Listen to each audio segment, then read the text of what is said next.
Assalamualaikum warahmatullahi wabarakatuh. Waalaikumsalam. Selamat datang di STJ TV, mengedukasi, menginspirasi. Bersama saya di sini Rosda Rodiana dan juga bersama Prof. Sutoyo, spesialis urologi konsultan. Alhamdulillah pada kesempatan hari ini kita akan membahas salah satu fenomena yang terjadi di masyarakat, yakni pembesaran kantong buah zakar atau kita biasa menyebutnya skrotum.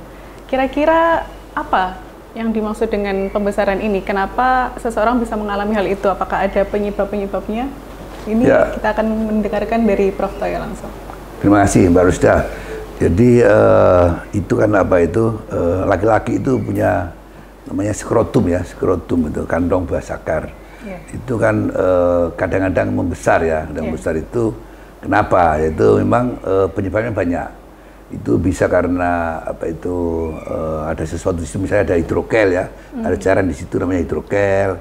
Bisa juga ada torsiotesis yang meluntir, atau juga bisa juga hernia. Hernia itu adalah apa itu ada organ daripada perut yang turun di situ, bisa usus, bisa omentum di situ. Ya bisa juga infeksi, mungkin bisa apa tesis infeksi atau orkitis atau mungkin epididymitis. Itu juga menyebabkan skrotum besar. Bisa juga tumor tesis juga bisa membesar, membuat skrotum besar itu. Jadi memang kalau ada orang bilang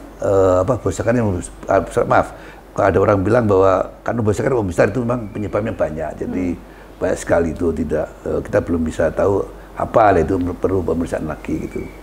Oke, berarti perlu diketahui ya teman-teman bahwa pembesaran kantong buah zakar ini ternyata nggak hanya 1-2 penyebab, ada banyak sekali yang sudah disebutkan oleh Prof tadi, yang mana kita harus mengetahui masing-masing dari yang ini penyebabnya apa, karena apa. Nah, gimana caranya untuk mengetahui Prof? Kira-kira ini karena apa? Ya, jadi kalau ada skrotum besar itu kita perlu memeriksa lebih lanjut ya, lebih teliti lagi.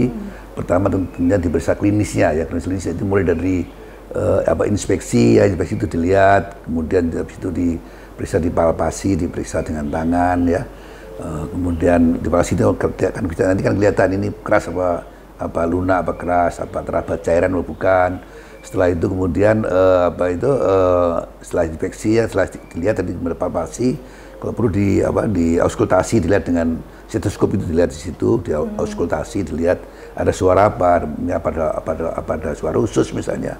Kalau suara usus berarti itu usus, misalnya berarti hernia ya, atau bisa juga dengan kalau perlu ya, setelah tadi sudah kemudian bisa, atau bisa diteropong dengan sinar gitu, bisa dengan sinar kelihatan kok ada cairan, kemungkinan hidrokel misalnya begitu. Nah, untuk lebih pasti lagi, tadi klinisnya sudah kan, bisa juga dengan periksa laboratorium misalnya periksa kencingnya dan periksa darahnya juga. Nah, setelah itu kalau memang masih kurang bisa juga dengan USG itu akan lebih tambah lagi, lebih jelas lagi, berarti kausanya jelas, oh ini ya, karena setelah di periksa klinis itu mulai dari dilihat, diinspeksi, kemudian dipalpasi, kemudian diauskultasi dengan stetoskop, kemudian dilakukan USG, dan kemudian akan kelihatan, nanti akan jelas diagnosanya apa. Jadi artinya itu perlu pemeriksaan klinis lah gitu. Okay. Ya, jadi laboratorium dan USG itu baru jelas diagnosanya apa gitu ya.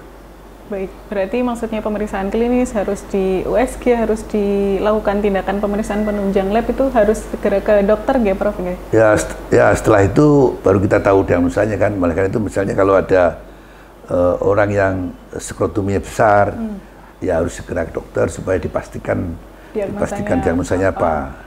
Karena untuk menentukan tindakan selanjutnya begitu. Ya, karena itu dengan tahu diagnosanya apa, nanti tahu tindakan yang ke depan apa. Jadi misalnya kalau tumor harus diapakan ya, misalnya begitu. Kalau misalnya itu hidrokel harus diapakan, kalau misalnya hernia harus diapakan ya, kalau misalnya varikokel harus diapakan. Jadi artinya itu memang tindakannya tergantung daripada daripada dari diagnosanya. Diagnosanya apa, baru lakukan tindakan. Jadi macam-macam tindakannya tergantung daripada diagnosanya tentunya. Jadi artinya kalau memang ada skrotum besar ya ke dokter supaya dipastikan diagnosanya itu. Oke, baik.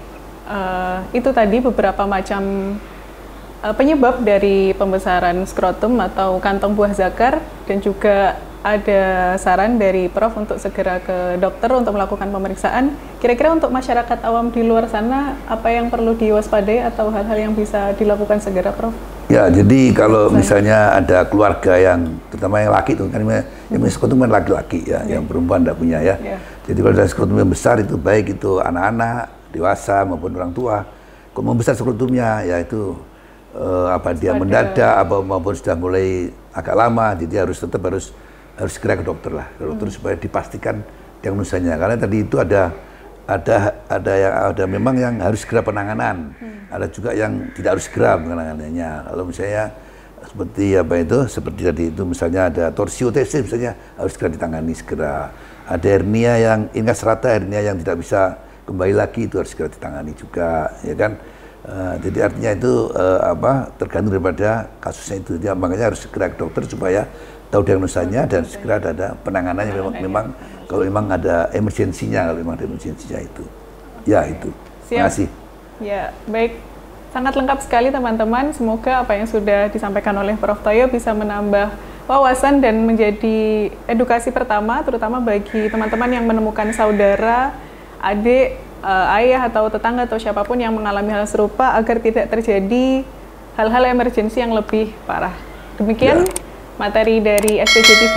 Sampai jumpa di konten berikutnya. Untuk mengetahui dari beberapa yang sudah disebutkan tadi, bisa mengecek di video-video yang lainnya. Terima kasih. Kami dari STJ TV mengucapkan wassalamualaikum warahmatullahi wabarakatuh. Waalaikumsalam warahmatullahi wabarakatuh.